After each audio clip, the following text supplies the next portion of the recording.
What's good, everyone? This your main correspondent, Alan Taylor, and I'm back in the broadcast room yet again, always with another one. And yes, indeed, it is another one.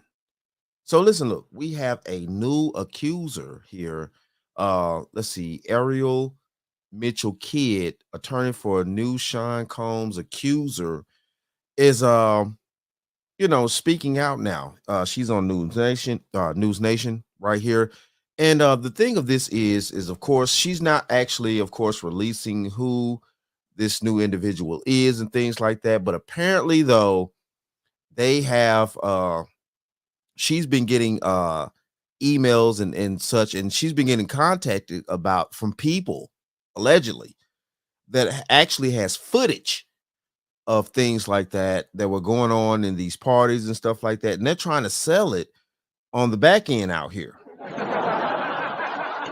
And they're wanting Miss Mitchell here to contact the people that are on the footage to see if they want to buy the footage before they take it viral. So I mean, hold on. I mean, it could be a little blackmail. That could be a little bit of blackmail here. You know what I'm saying? I'm just being honest now. So, all right, let's go here now. Quarters, nickels, and dimes, people. I also was just recently contacted by someone who wanted me to essentially represent them in the sale of one of the Diddy tapes.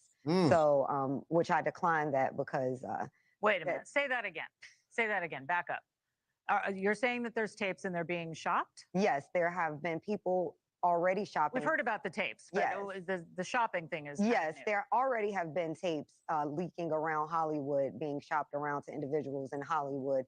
But one particular person contacted me to shop a particular video they were in possession of, and to contact the person who was in the video to see if they were interested in purchasing the video before it became a public knowledge. I've heard this before. So like a catch and kill. Catch and kill, correct. Wow. Can you, and I guess you can't reveal the person who is on. No, I can't explain who the person was, but High profile? Mr. Combs was in the tape, and this other person is, I would venture to say, more high profile than Mr. Combs. Really? Oh, so hold on. So we have somebody that's a little bit more high profile than Diddy. Hey, see, that's that power dynamic that we're talking about out here. Diddy was involved in engaging with very powerful people, things like that. And we can run the numbers down. It could be senators, whatever. All I'm saying is, though, she's saying more powerful than Diddy. Let's keep going. Really? And you've seen it?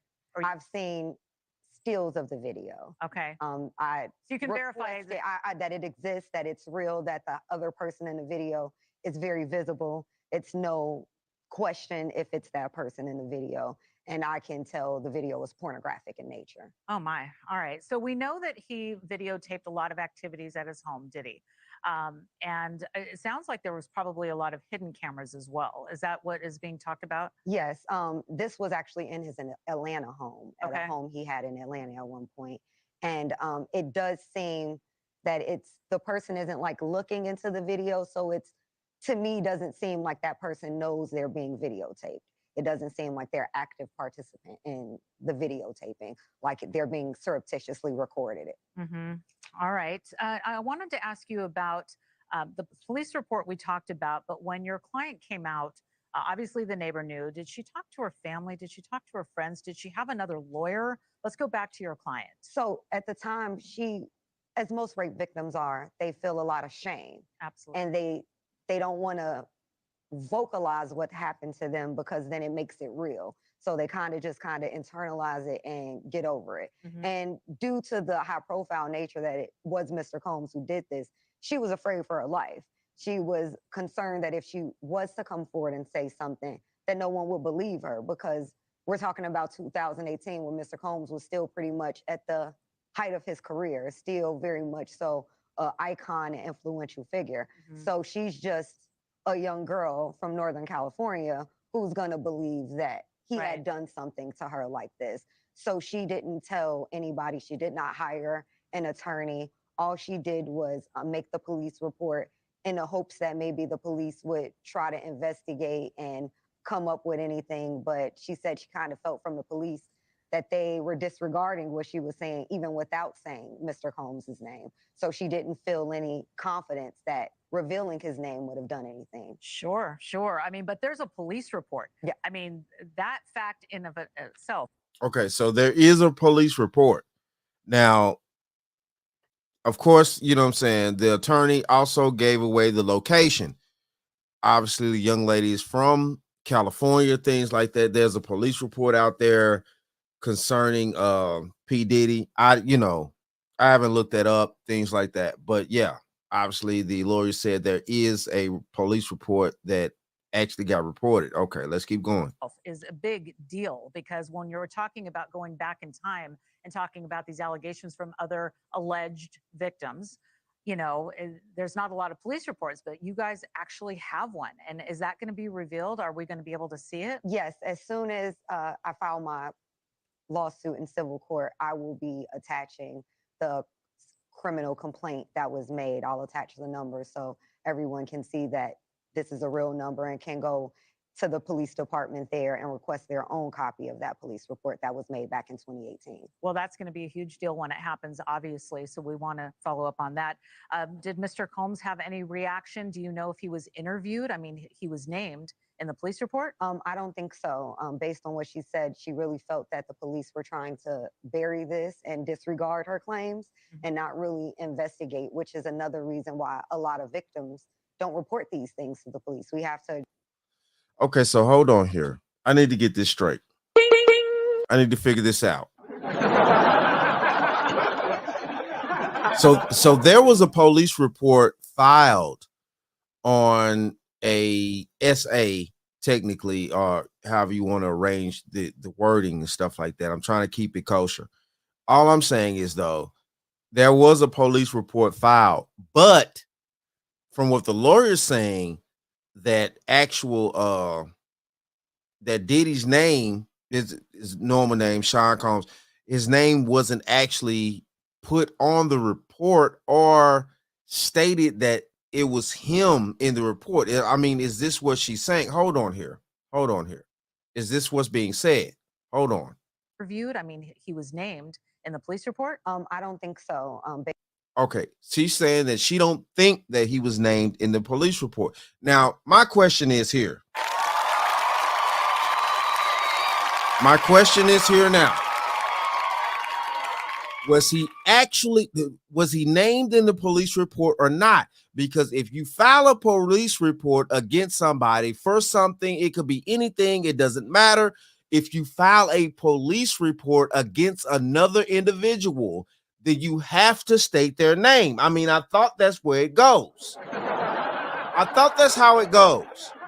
Now, we're just trying to figure things out here. I'm just trying to, maybe I'm grasping for fucking straws. I don't know.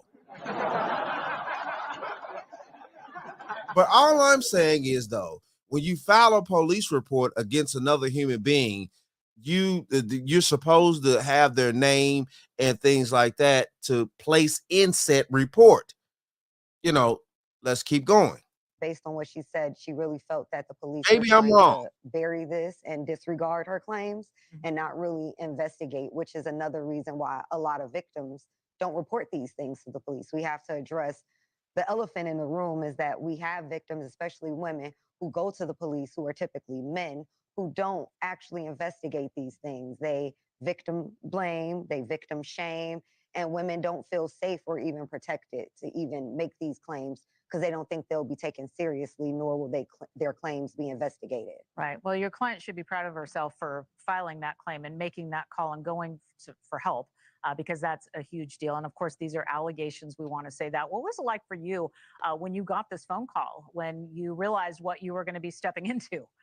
After talking to her, I just wanted to protect her.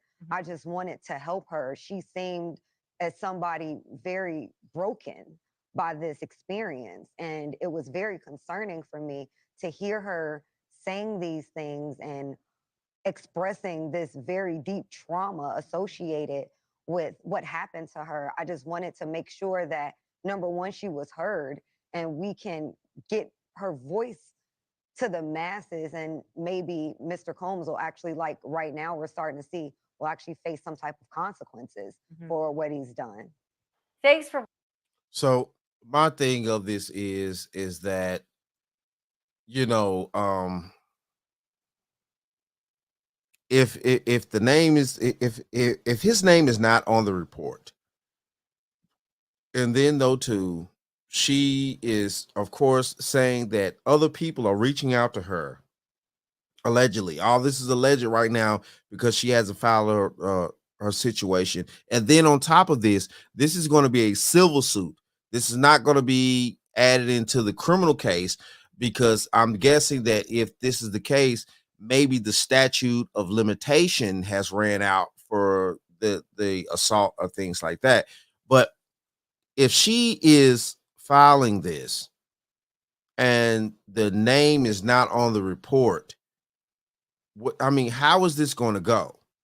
And then she's also alleging that people are reaching out to her that she's not willing to name, that's saying that they actually have footage of high profile people that are actually more high profile than Diddy. So, I mean, if this is the case, then we could be talking about individuals that are super in power, you know, and I hate to say this, but maybe congressmen, you know, or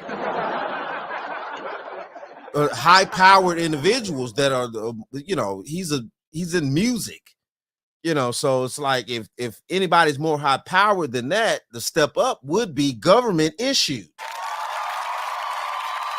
I mean, I'm just being honest here. I'm just being honest. And yes, this is okay. Of course, this is very serious. We already heard about people erasing information off their Instagrams and Twitters and things like superstars and stuff like that, you know, deleting messages and things like that off social media. People are stepping down from corporations that have been engaged with Diddy and things like that. So yeah, man, this is getting crazy out here. I'm wondering who she's talking about that's coming at her trying to shop these tapes around. I think this is going to be somewhat of a blackmail situation. You know, if you come, if she is a lawyer and people are coming at her, it's like, listen, look, I have these tapes. I want you to contact the people on these tapes and see if they want to buy these tapes, you know, and keep these tapes confidential. I mean, or else, you know, I'm going to do something else. Then, you know, I think that blackmail would be on the damn table here. You know. Yeah.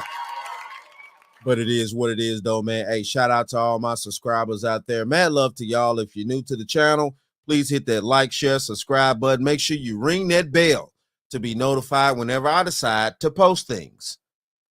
And like I always say, and that, my friends, is the bottom line. That, my friends, is the bottom line.